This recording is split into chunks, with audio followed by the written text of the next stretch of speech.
పాత్రికేయ మిత్రులకు, electronic media వారికి మీ అందరికీ నా హృదయపూర్వక నమస్కారాలు. ఎందుకంటే గత 40 సంవత్సరాల నుంచి మీరు నన్ను సొంత తమ్ముళ్ళగా చూసుకున్నారు, కొంతమంది సొంత బావలా చూసుకున్నారు. ఆ రిలేషన్స్తోనే మనం ఎప్పుడూ పిలుచుకుంటూ ఉంటాం. మీరును జన్మజన్మలకి నేను మర్చిపోలేను. మీ సపోర్ట్ మద్రాసు నుంచి ఇంతవరకు గత 40 సంవత్సరాల నుంచి అలాగే ఉంది. అదే నా అదృష్టం. నా ఎదుగుదలకి మీరందరూ చాలా కారణం. అలాగే మా అబ్బాయిని కూడా విజయరాజని నన్ను ఎంత బాగా చూసుకున్నా అంత బాగా చూసుకుంటారని మనస్ఫూర్తిగా కోరుకుంటున్నాను. ఇక్కడ విచ్చేసిన మా విజయ్కి, అలాగే మా అబ్బాయి రెండో సినిమా తీస్తున్న బెంగళూరు కన్నడ ప్రొడ్యూసర్స్కి, వాళ్ళ ఫ్యామిలీకి, వాళ్ళు కూడా మా ప్రొడ్యూసర్ లాగా బంగారాలు.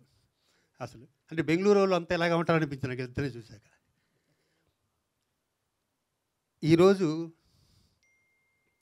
నాకు ప్రత్యేకించి 2 పండుగలు. ఒకటి మా అబ్బాయి విజయరాజా సినిమా, రెండోది నా ప్రాణమిత్రుడు 40 ఏళ్ళ నుంచి కలిసి ఉండి తనుంటే నేను ఎంతో సెక్యూర్డ్గా ఫీల్ అవుతా. తనుంటే నాకు గొప్ప గొప్ప ఆలోచనలు వస్తాయి. తన పక్కనుంటే తనికెళ్ళ వర్ణయ్య గారికి డాక్టరేట్ రావటం ఉన్నది, నేను కాశ్మీర్లో ఉండగా తను ఫోన్ చేసి ఇలా డాక్టరేట్ వచ్చిందిరా అన్నాడు. అన్న తలనొప్పిగా ఉంది, ఎవరిని కనుక్కోకుండా నోరు మీరా ఫస్ట్ ఎప్పుడు వస్తున్నావు ఇక్కడికి అన్నారు. నేను ఇంటికి వెళ్ళి బుక్ అయ్యవచ్చు, నాకు సందర్భం కుదరలే, అది కరెక్ట్ కాదనుకున్నా. కానీ ఇలా నిన్నే తెలుసు నాకు ఈ ఫంక్షన్ ఉంటుందని. నిన్న మార్నింగ్ తెలియగా నాకు ఫస్ట్ అవును బర్ణయ్య గారికి ఎందుకు సన్మానం చేయకూడదు ఇంటికి వెళ్ళి అనే ఐడియా రాగానే నేను మా ప్రొడ్యూసర్ గారు చెప్తే, సార్ మంచి ఐడియా సార్ అంటే, దీన్ని క్లబ్జీ చేయొద్దు, ఇంకెవరిని మనం పిలిస్తే ఇంచుమించు చాలామంది ఎవరిని పిలవద్దు, ఆయన ఒక్క ఆయనే నా లెజెండరీ ఫ్రెండ్ అలా ఉంచి సన్మానం చేసుకుందాం అని నాకు అనిపించింది. ఇంకా ఆయనకి నాకు మధ్య ఉన్న రిలేషను మా అబ్బాయి ఫంక్షన్ అయి ఉండొచ్చు, దానికన్నా కూడా నాకు బర్ణి అంతే ఇంపార్టెంట్ కాబట్టి బర్ణి గారి గురించి మాట్లాడతాను. ఒక వ్యక్తిని హెల్ప్ చేసిన వ్యక్తిని లైఫ్లో మర్చిపోకూడదు. నాకు బర్ణి గారు చేసిన ఒకటి చెప్తా. దీంట్లో కొంతమంది మా ప్రభు లాంటి తెలుసు. అదేంటంటే 84లో పరిచయం నాకు బర్ణి గారు యూసఫ్గూడలో. 85 నేను మద్రాసు వెళ్ళిపోయాను, బర్ణి గారు కూడా మద్రాసు వచ్చారు. మాకు పెళ్ళిళ్ళు కాలేదు, బ్యాచిలర్స్. విశ్వనాథ్ గారి ఇంటి పక్కన ఒక అపార్ట్మెంట్లో ఉండేవాళ్ళు మేమందరం. అప్పుడప్పుడు బర్ణి గారు ఏదో ఆఫీస్కి వెళ్తే నా దగ్గరికి వచ్చి పరిచయం కాబట్టి కొంచెం కలిసి వెళ్తుండేవారు. ఒకరోజు సడన్గా మార్నింగ్ వచ్చారు బర్ణి గారు 8:30, 9 o'clock. ఎరా టిఫిన్ చేద్దాం పదన్నారు. నా దగ్గర 9 పైసా లేదు. టిఫిన్ చేద్దాం, ఆయన దగ్గర ఉందో లేదో నాకు తెలియదు. మా పక్కనే ఆ గంగా రెస్టారెంట్ అని ఒకటి ఉండేది హోటల్, దాంట్లో చేయాలి. నేను ఇప్పుడే తినేసాను అన్నా. వెళ్దాం పద, నేను తినలేదు పోనీ కంపెనీ అంటున్నారు. అలా 10 నిమిషాలు డిస్కషన్ తర్వాత ఇద్దరం కొడంబాగంలో ఉన్న గంగా దగ్గర నడుచుకుంటూ వెళ్ళాం. నేను వెనకాలే ఉంటున్నాను, ముందుంటే బిల్లు కట్టలేమోనని. పరిస్థితి ఎంత బేదరకం అంటే అంత బేదరకం.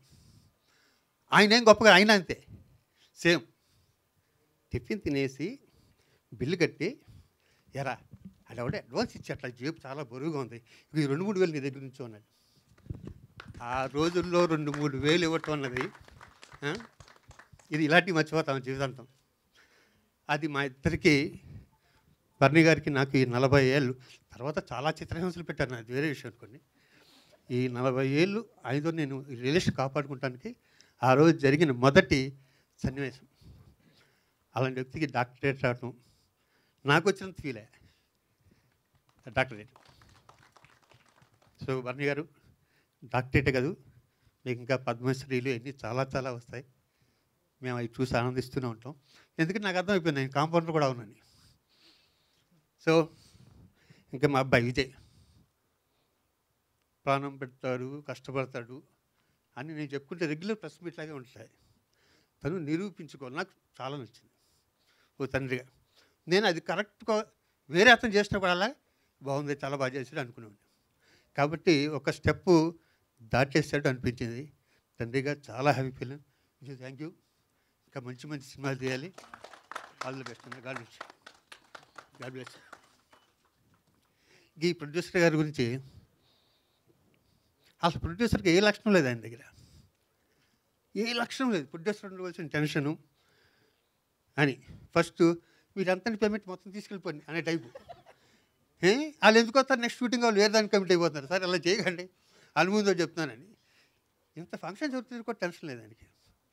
రేపు షూటింగ్ క్యాన్సిల్ అంటే పర్లేదులేండి ఇంకో రోజు పెట్టుకుందాం సార్. పెద్ద కాంబినేషన్ అండి, రాజేంద్ర ప్రసాద్ గారు సంపత్ అందరూ ఉన్నామంటే పర్లేదు సార్ ఎక్కడికి వెళ్తారండి, ఎల్లుండి ఇస్తారు అంటే ఆ టైప్. నాకు శ్రీను గారు మీరే కరెక్ట్ అయింది, మీరు పెర్ఫెక్ట్, ఎందుకంటే మీరే కరెక్టు.